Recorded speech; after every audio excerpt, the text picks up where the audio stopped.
Hello दोस्तों, स्वागत है आपका हमारे YouTube चैनल मस्ती टाइम में। आज हम आपके लिए कुछ नया, मजेदार और जोश से भरा कंटेंट लेकर आए हैं। अगर आपको हमारा वीडियो पसंद आए तो लाइक करना, सब्सक्राइब करना और दोस्तों के साथ शेयर करना ना भूलें। और हाँ, वीडियो को अंत तक जरूर देखें। आपके फीडबैक से हमें और भी बेहतरीन कंटेंट बनाने की प्रेरणा मिलती है। तो चलिए बिना देर किए शुरू करते हैं और एंटरटेनमेंट की मस्ती में डूब जाते हैं।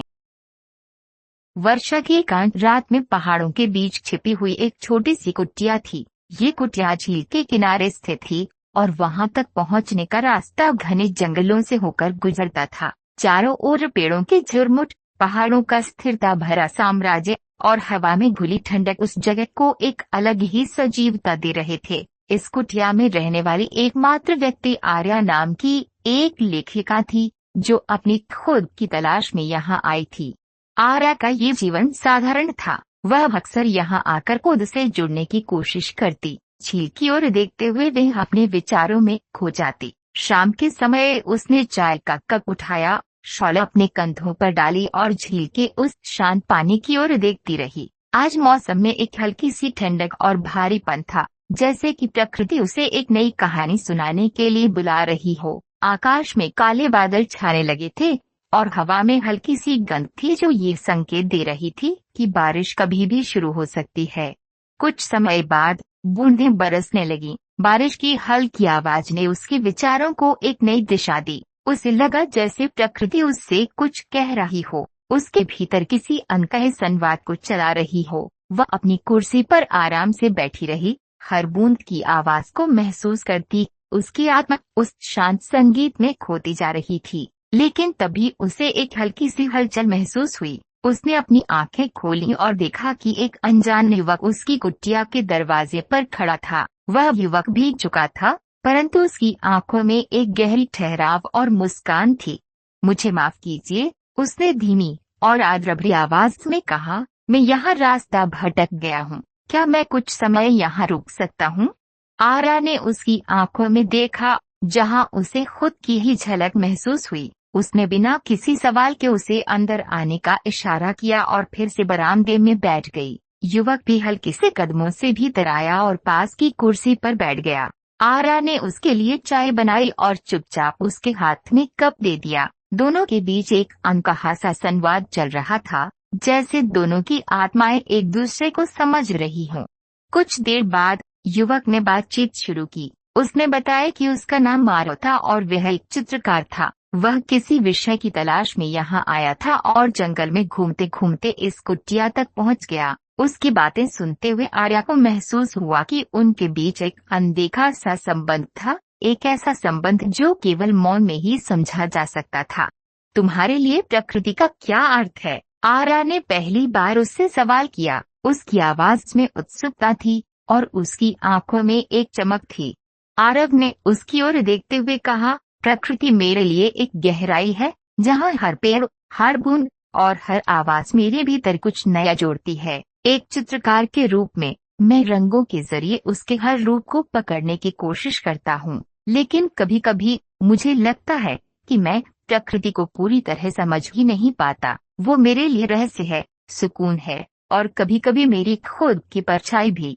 आर्या ने उसकी बातों को ध्यान से सुना, जैसे वे हर शब्द में उसकी गहराइयों को टटोल रही हो। उसने हल्की मुस्कान के साथ कहा, मुझे भी कुछ ऐसा ही लगता है। शायद हम सब उस रहस्य का हिस्सा हैं, पर कभी कभी अकेले उसे समझना मुश्किल हो जाता है।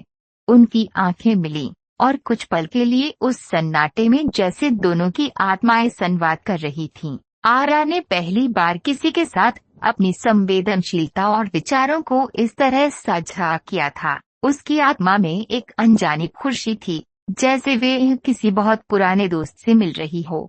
जैसे ही बारिश तेज होने लगी, दोनों बरामदे के भीतर चले गए और वहां रखी छोटी सी दीवार के पास बैठ गए। वहां से बाहर की ठंडी हवा आती रही और बारिश की बूंदों की आवाज से पूरे माहौल में एक अलौकिकता सी आ गई थी। दोनों एक दूसरे की कहानियों में खो गए। आरव ने अपनी जिंदगी की कठिनाइयों, अपने संघर्षों और अपनी कला के प्रति जुनून के बारे में बताया। और आर्या ने अपने जीवन की परतें खोली। कैसे वह शहर की भीड़ और चकाचौंध को छोड़कर यहाँ आई थी ताकि वे खुद को बेहतर तरीके से समझ सके। आरव ने गहरी निगाहों से उसकी तरफ देखा, जैसे उसने आर्या की बातों में उसकी आत्मा की गहराई को पढ़ लिया हो। वह धीरे धीरे उसके करीब आया और हल्के से उसके हाथों को थामा। दोनों के बीच का स्पर्श जैसे उनके दिलों की भावनाओं को बयां कर रहा था। उनके दिलों में हलचल थी, लेकिन दोनों ने चुपचाप उस स्पर्श को महसूस किया। कुछ देर बाद आरव ने कहा, तुम्हारे पास इस जगह में कैसा सुकून है जो कहीं और मिलना मुश्किल है। यहाँ की खामोशी में भी एक संगीत है, जैसे यह जगह ही हमें हमारे अंदर की आवाज सुनने का मौका देती है। आर्या ने उसे महसूस करते हुए कहा, शायद इसी वजह से मैं यहाँ हूँ। इस एकांत में, इस शांति में मैं अपने खुद के टुकड़ों को जोड़ने की कोशिश कर रही हूँ। रात और गहरी होती गई। दोनों के बीच का मौन अब हर पल को और अधिक गहरा और भावनात्मक बना रहा था। दोनों की बातों में एक गहराई थी, एक सुकून था, जो बारिश की उस रात में जैसे समय को थामे हुए था। रात भर वे दोनों अपने जीवन के उन हिस्सों को एक दूसरे से साझा करते रहे, जिन्हें शायद उन्होंने पहले कभी किसी और से नहीं बताया था। सुबह की पहली किरण जब झील पर पड़ी, आसमान हल्का गुलाबी होने लगा। आरव ने जाने की तैयारी की, लेकिन उसकी आंखों में एक कसक थी। वह हल्के से आर्या के पास गया और उसके हाथों को फिर से थामा। उसने धीमी आवाज में कहा, शायद हम दोबारा न मिलें, लेकिन मैं इस रात को हमेशा अपने दिल में रखूंगा। आर्या ने उसकी आंखों में देखते हुए कहा, शायद इसी तरह की मुलाकातें हमें हमारी अधूरी कहानियों को पूरा करने में मदद करती हैं। तुम भी मेरे लिए कहानी हो जो हमेशा मेरे साथ रहेगी।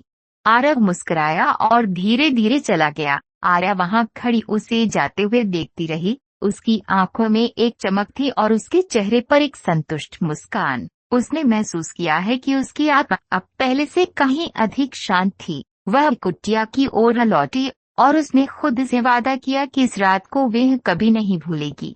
इस तरह वह बरसात की एकांत रात उसकी कहानी का हिस्सा बन गई, एक ऐसा अनुभव जो उसे उसकी खुद की तलाश में एक कदम और आगे ले गया। अगर आपको ये कहानी पसंद आई हो तो इसे लाइक करें और अपने दोस्तों के साथ शेयर करें। आपकी प्रतिक्रियाएं हमारे लिए बहुत महत्वपूर्ण हैं। कृपया अपने विचार कमेंट सेक्शन में जरूर साझा करें। नई और प्रेरणादायक कहानियों के लिए हमारे चैनल मस्ती टाइम को सब्सक्राइब करना न भूलें।